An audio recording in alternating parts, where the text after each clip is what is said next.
Biden team sees lessons in Clinton's loss as Trump renews 2016 playbook. Washington. Hillary Clinton's 2016 bid for the presidency ended in a demoralizing defeat for Democrats 4 years ago. But it could provide Joe Biden's campaign with a playbook on how to handle President Donald Trump's persistent and personal attacks over the next 6 months. Trump, with the coronavirus presenting him with the most existential threat to his presidency yet, has shown he plans to use the same strategy that got him elected 4 years ago. He has accused Biden of everything from being a corrupt political insider to using veiled, personal innuendo against the former vice president and his family.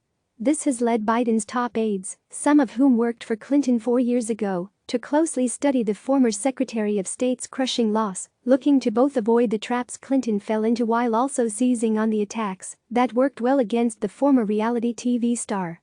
View 2020 presidential election polling. While Biden's political calculations are different than Clinton's, warnings about Trump as president are no longer hypothetical, and voters see the president's attacks as far less novel than 4 years ago. Top Democrats worry that the former vice president could allow Trump to define Biden as the most establishment candidate in the race and fall into some of the same traps that hampered Clinton.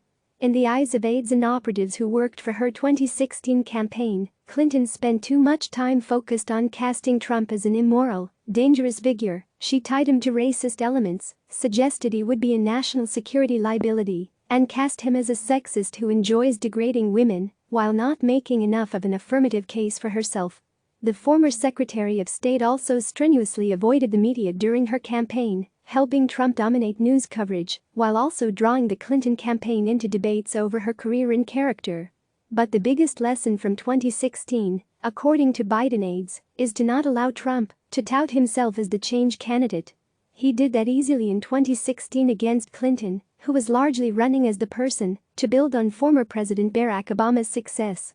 Biden's campaign plans to argue that the change Trump has ushered in, especially his response to the coronavirus pandemic, has been too turbulent, and that Biden is the person to reverse that dramatic shift.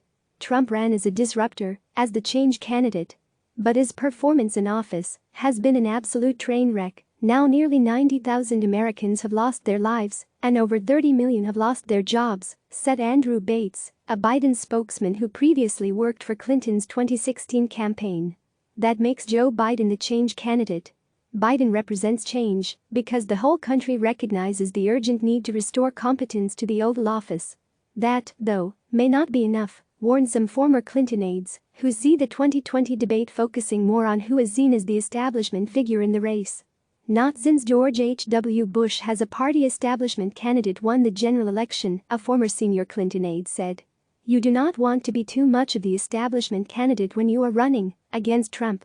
Be prepared for anything. Trump has already tried to elevate attacks against Biden that first began to bubble up in distant corners of the internet, on everything from tying the former vice president to China to accusations that Hunter Biden profited from his father's power. That has led Bates and other Biden aides to use a lesson from the Clinton campaign: don't allow even a baseless attack go entirely unanswered.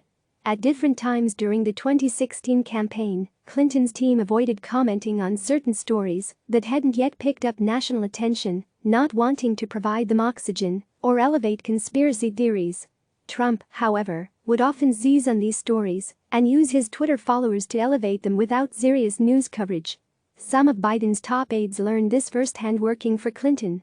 Jake Sullivan, a top policy aide to Clinton in 2016, is now a senior advisor to Biden, along with Ron Klain, a former campaign advisor to Clinton who is now Biden's top advisor on the coronavirus.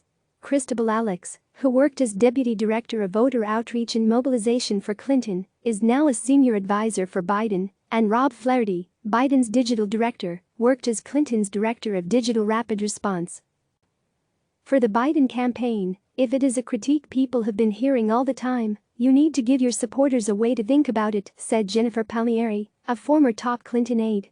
She added that there needs to be a balance between having enough of a response so that people know what to think about this and having enough offense to not allow it to drive your campaign. Palmieri added, you have to be prepared for anything. He knows no shame, no boundaries, and he is relentless. A top aide with Clinton's 2016 campaign, who requested anonymity, said the operation had sophisticated tools to scan the internet to pick up on trends and stories that were getting picked up outside of main media outlets. "We just didn't do much about it," the former aide said. "Paying attention to that and actually actively addressing it is important." Biden's team has been considering this dynamic already, with Bates and other top aides forcefully responding to Trump's unfounded attacks without fighting the entire campaign on Trump's terms. "We'll call out his discredited smears for what they are, desperate lies, and then immediately segue to his coronavirus failures," Bates said. Trump has not evolved. In 2016, he disrupted the way U.S. politics operates. But his playbook has been static. And that's how your tactics become tired and obsolete. Much of that pushback is being driven by Biden aides and surrogates, however, not the candidate himself. Biden, who has largely struggled to get anywhere near the same kind of media attention that Trump earns during the coronavirus. To some Democrats, that isn't a bad thing. Trump is getting mostly negative media attention and has been unable to control the coronavirus story like others he has dominated in the past.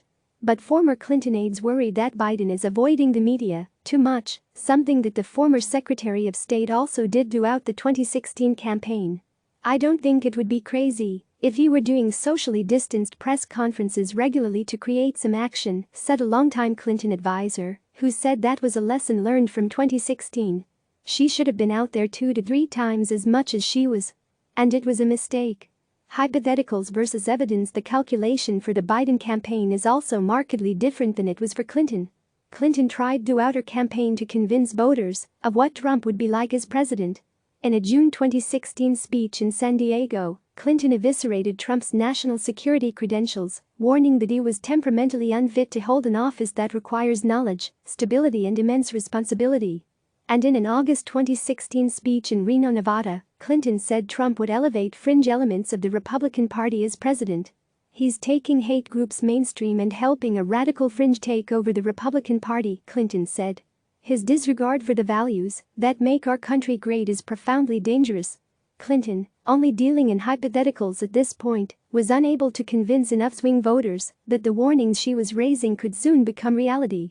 More than 3 years into Trump's presidency, Biden is in a much stronger position, able to point back up his arguments with real-life examples from the president's first term. "The dynamic with Trump has fundamentally changed," said Jesse Ferguson, a longtime Democratic operative and spokesman on Clinton's 2016 campaign. "He has gone from a laugh line on the comedy shows to a clear and present danger in people's lives. It has gone from reality show to reality." Ferguson said it was particularly hard for the campaign to prove a hypothetical to people. The Clinton campaign, he said, would often hear from swing voter focus groups that, while they did worry about Trump's temperament, they would add that they felt he would surround himself with smart advisors or not be that bad if he actually wins. "We were trying to prosecute an indictment before the evidence was clear," Ferguson said. "And now the evidence, if before people each night." Click subscribe to receive the latest news.